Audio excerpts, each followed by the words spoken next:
Now time for the 7 things you'll be talking about today. Number 7. U.S. Representative Dale Strong has been selected to the influential House Appropriations Committee, which is something that a lot of members of Congress want to be a part of, and he's very lucky and well heeled to do that job, and we are very lucky to have him there doing it, no question about it. Another member from the state of Alabama on that committee is good for the state.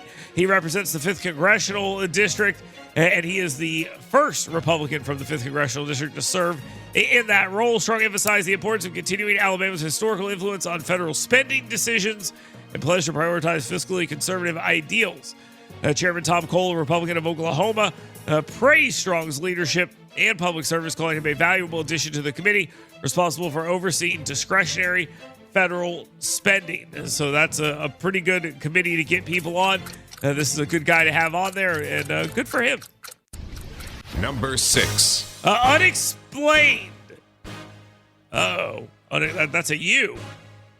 Flying? That's a F. Objects? Oh, yeah, we got UFOs in the sky. But they're actually drone-like objects, or they're drones, or drone-ish objects. But they're flying over New Jersey, and they're showing up in other places. Widespread speculation, conspiracy theories, and social media frenzy, with officials unable to confirm their origin. Many believe they are drones or planes, while others believe that there is something else afoot that could have national security implications. People are worried about that. Foreign threats, extraterrestrial activities. Lawmakers are demanding some sort of answer, and you're getting really none. Stop worrying about it, they say. It's no big deal, they say. We're being totally transparent, they say. No, I don't think so. Number 5. Americans don't like Luigi Mangione. Luigi Mangione. There we go. Young Americans, however, are idiots. You guys are dumb, and I hate you. Recent polls indicate that a significant generational divide is in place, with Mangione accused of murdering United Healthcare CEO Brian Thompson. 77% of Americans aged 45 and older view Mangione negatively, while only 41% of those under 45 share that view. 31% of the younger group express a positive opinion. The divide highlights contrasting attitudes towards the case, influenced by broader dissatisfaction with the health insurance industry, personal experiences, and other things. Listen, that has nothing to do with this. They're morons. I mean, there's no other way to put this. Their brains have been rotted by pop culture into believing that the bad guy is the good guy in this situation. Period. Number 4. Alabama State Senator Arthur Orr, a Republican out of Decatur, anticipates the reintroduction of lottery and gambling legislation during the 2025 legislative session that is upcoming, after a similar proposal narrowly failed in 2024. But what that would mean for the state is a big question. The issue has gained renewed attention following Wind Creek Hospitality, that's the Porch Creek's agreement to acquire the Birmingham Racecourse, potentially expanding gaming operations. Or wants a lottery-only bill, as he told us on this very program, calling it low-hanging fruit, but debates about its broader implications, including how it expands gambling for the Porch Creek Indians, are expected to shape the discussion, with a lot of calls for expanded gambling across the state to be heard. Hopefully they will fall on deaf ears. This is pretty bad for the state of Alabama as a whole. Let's not go down this path. Number 3.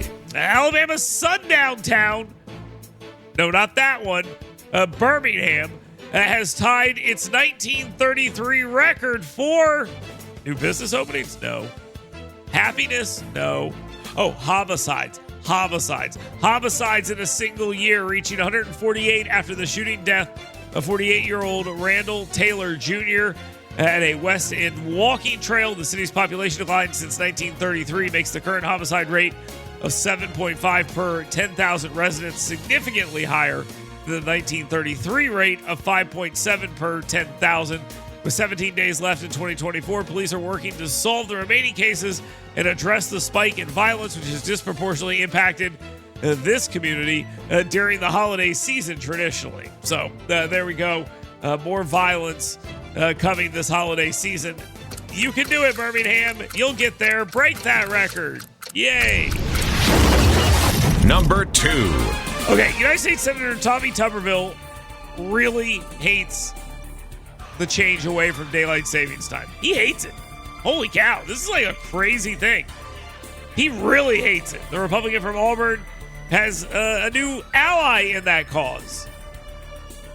President-elect Donald Trump is now calling for making daylight savings time permanent, supporting Tuberville's Sunshine Protection Act, which is the best name for a bill that you could ever have. The sun, he's protecting that sunshine.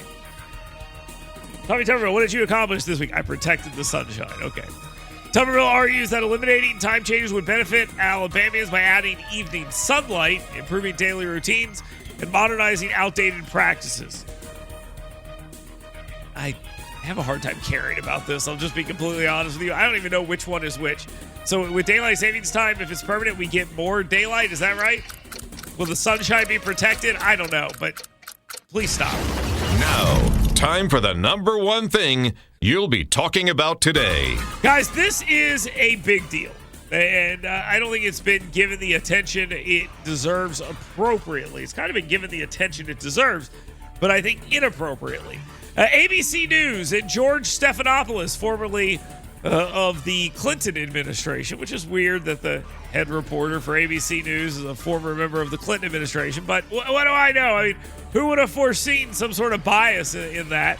But George Stephanopoulos paid $1 million out of his own pocket, and ABC News paid $15 million out of their pocket to settle a defamation lawsuit with President-elect Donald Trump.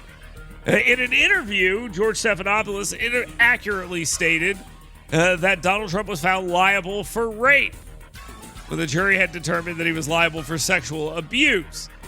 Now, that case is garbage, and anyone that believes it, well, is probably pretty stupid. But that aside, as part of the settlement, ABC issued a statement of regret and agreed to cover $1 million in Trump's attorney fees, avoiding a costly trial. But a lot of people are upset about this because they say that it shifts the paradigm on reporting with Donald Trump coming into the White House. Yes, they're correct. It tells them you have to tell the truth. See, if you didn't do anything wrong and you weren't doing anything wrong, you don't settle the case, right? Like, in that we were just, I mean, this, I don't even have to go back a long time to make that argument. Weren't we just told that about Pete Hegseth? Right? So sometimes you settle a case so you don't have to deal with all the other nonsense that comes with it. That's an acceptable reason. That's a modern accepted reason. And yeah, if you believe that Hegseth settled the case for good reason to make it go away, that's exactly what they did here. Now, they did it for $16 million. But the real thing here is that members of the media are mad because they're concerned about what it means for them. Can they still lie with impunity? No? Well, of course they're going to be upset about that. They're worried. Reporters are worried. They should be. Yes, be worried about this. But there is one simple way around this. Ready? Here it is. Ready? Tell the truth. Tell the truth. That's all you have to do. If you tell the truth, you don't got anything to worry about. You know, I've never been sued. It's not because I've always been nice. I can promise you that.